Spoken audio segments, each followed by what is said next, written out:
I really feel that I'm related to Jim because I grew up with him.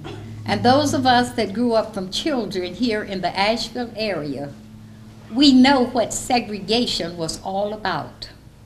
There, just as that sign back there says white only for the restrooms, only way we could go to the restroom if we wanted to relieve ourselves was run to Eagle Street or run back home. We couldn't go in the department stores. There was nothing we could do.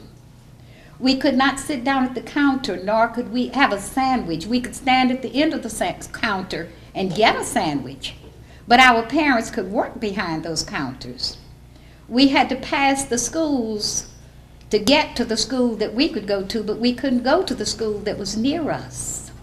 We could not ride the yellow school buses. They were for white only.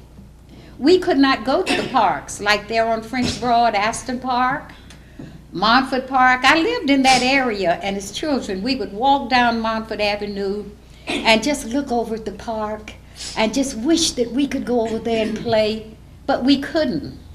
And to walk from the Short Street Montfort area was where I grew up. We walked from Montfort area to Stevens Lee High School every day. And at that time, let me see, I think we were colored people then. Then I think we became Negroes. Then we became black people. And I think now we African Americans. At one time it was Afro-American, and then it became African. And I'm a little confused as to really just who I am. But see, we've had so many names. Everybody was very religious, believed in God with all of our hearts. Church was the biggest place that we had to go. I went to church so much I vowed when I grew up I'd never go again. Because after I married and had children, I knew then I better get back in church. We were there for Sunday school, Baptist Training Union, morning service, night service, prayer meeting, practice, choir practice. That was it for us, was going to church. And of course, we slipped and went to dances, but you know, the good preachers didn't think that, you know, we were supposed to dance, but we did it anyway. And you know, I saw a picture in one of the papers. This YWCA was over there. Just as you go through the tunnel, there was a wood building there. Miss Ruffin was the director there. That's where we would go for all the school dances or what have you. Of course, everywhere we went, we walked because we could not afford to even pay bus fare. Nobody had cars during that time. So everywhere we went, we walked. But through it all, we survived, and we do have a story to tell. Now, my mother's parents, my mother grew up in Black Mountain, just right across, you know, right up the road there. And my mother went to school. The school only went to the 7th grade. I have a picture of it. It's a little one-room shack. And all of the children went to that one-room shack regardless of their age or size. My mother went, and it only went to the 7th grade. My mother went 3 years because she loved school. So therefore, she went to the 7th grade three times just to stay in school. And I think she came out quite well because she was not illiterate. She did a very good job, but she did more domestic work and what have you, because back then that was just about all you could do. And if you worked for some of the good rich white folks, it was like you were rich yourself. Or if you got a job in the department stores, oh, that was a big time job. And the pay was so little. I remember my mother made $1 a day, and she had to pay bus fare out of that dollar. It was so sad back during those times, but by the grace of God, we made it. And as I was telling someone the other day, I am so grateful that I was able to live to see. We had to heat our bath water in a tub. We had to make the fire, though, before you could heat the water. You had to have something to make the fire with before you could make the fire. Sometimes we didn't have it. We were very poor people because jobs were hard to get. And I don't mind saying this, my father was an alcoholic. And he was a good person, but he just didn't do like he was supposed to do. So a lot of times, you know, we just didn't have. But through it all, we made it.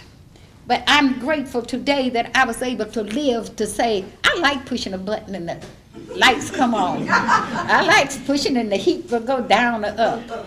I like going to put some hot water when I wash we had to heat water for everything.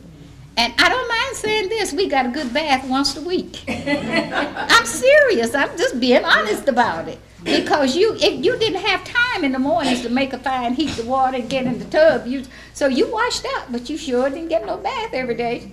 So those are some of the things that I remember, but segregation was something. And the people treated us so poorly. It was as though we were treated like nobody. But I guess it's kind of, if this is the way you grew up, but I was always rather, I don't know, I think I was a very belligerent child. I always wanted to know why, how come? And nobody wanted to tell me anything. And then I would seek, I was going to find out something one way or the other. And I got a lot of whippings, tell no tale. But it was hard, but I still see a lot of Jim Crow, even today. I see it done in a subtle way. Asheville has grown by leaps and bounds, but basically, we don't have anything. Blacks, now we can go, but we can go as long as we're small in numbers. You can live in this neighborhood, but don't put too many of us in there. These are things that we see as black people. As long as there's a few of us and we mind, but I have never been a person to mind either. But you almost, my grandson, when he finished college, he's working now at not here, but you almost have to talk a certain way. I'm going to say this, and I'm not saying it to be facetious in any way. I've worked with whites. Their English was so terrible, but they could get the top jobs. It was Yancey's and beanside undone. I wonder, beanside undone, being that I have done, that was what, but we couldn't use words like, like some of our youngsters, hey, Dad, what you doing? Hey, Dad, what's up, man? You couldn't use that. You either talked that, you almost singing the words. But we did learn good control of the English language when we were in school. See, these to me today are some of the things that we need to talk about, bring out in the open, because it's still not right. It's not right. But I can smile and laugh about it, but I can talk about it too. My time's up.